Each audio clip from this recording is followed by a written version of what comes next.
How much did Ron lose by keeping his retirement portfolio safe?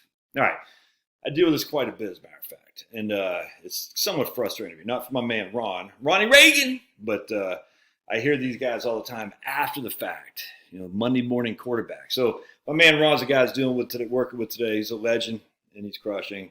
He and his better half. And let's just put it this way: if you're a legend and you're crushing, you're going to work with me. If you're not a legend and not crushing, you're going to work with these other guys, all right? Because legends attract legends. And I'm a legend, you're a legend, so that's what happens. So the guys I work and the ladies I work with are all inherently legends, all right? Looking at you, looking at you, looking at you, looking at you. All you other guys, you're non-legends. All right, so my man Ron is getting some ribbing at the office because he's been out of the market for a little bit. So Ron had we'll just say $1 million, I should say, at the beginning of 2022, and he put it all in cash, all in the stable value fund or whatever, money market. And for simplicity, we'll say he's getting 4% a year. All right, 4%. His buddy had $1 million, and he kept it in the S&P 500. All right. So what happened was Ron got $1 million. The next year he had $140,000. Got 1.04.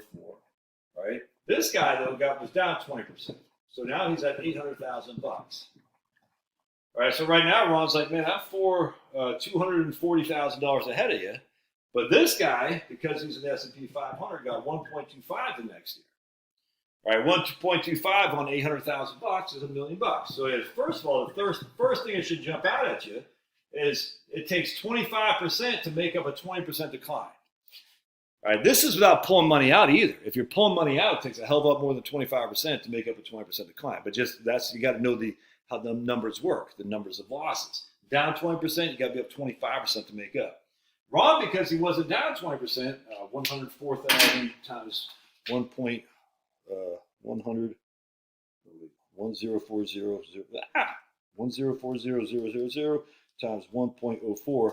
Now he's up to 108.1. 108.160.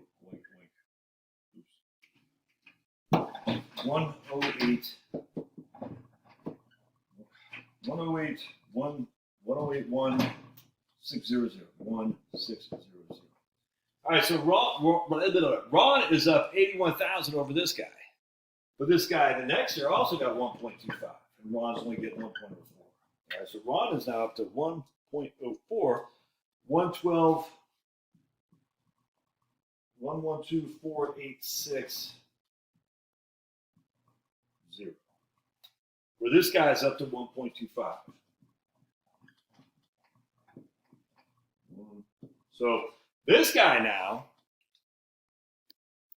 has an extra 125,000 more than Ron, right? And so this guy's now ribbing Ron, saying, you should have stayed in, you should have stayed in. Now Ron's getting close to his full retirement age, right? So he's like, but could I have stayed in? This is what I was talking to Ron about. I said, look, because he felt bad. He's like, I think I made a mistake. I should have stayed in. I said, could you sleep at night? He goes, no. So if the markets are going like this, and it puts you out at 125, and you just went like this and puts you out at 112, really? Is that a big sacrifice? Is that such a big sacrifice? Especially when these two 25% rate of returns are not very usual. That doesn't happen very often. I can't remember. I did a video on this a couple times. Might be 3 times in histoire. We've had twice more than 20% up on 2 consecutive years. Might be twice in history or 3 times in history, something like that. But it's very unusual.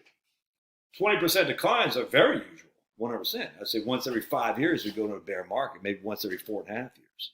So a 20% decline is very usual. What's very unusual is that 25% increases back to back. Just doesn't happen. So if you're 50 years old, yeah, you should. I mean, if you can, that's fine. Because you're still adding to the portfolio. You're still putting money in. If you're about ready to retire, though, you start taking money out, this doesn't look nearly as attractive, even though this guy's ribbing this guy. He's like, look at me, I made more money.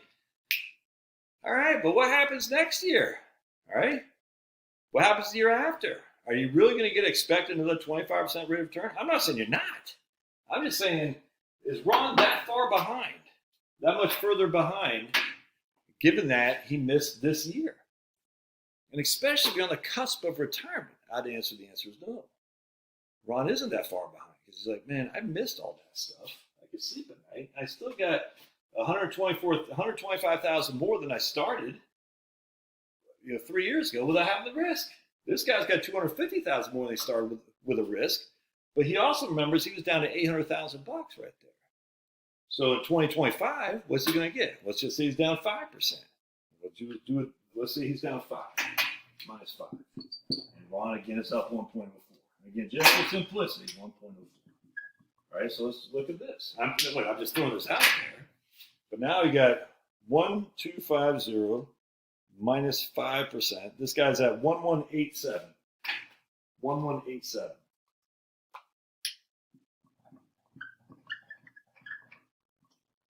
Ron, on the other hand, at 1124860 times 1.04 is at 11698. Right? So we're getting pretty doggone close just with a negative 5% decline. So after 4 years, Ron is within spit distance of this guy, even though he's only averaged 4% a year, where this guy had the massive volatility. There's nothing wrong with preserving your portfolio, guys. There's nothing wrong. Obviously, if you're getting less than 1%, you got to do something with it most likely. But, man, there's nothing wrong. All right, love your thoughts. Smash that like button. We'll see you, God.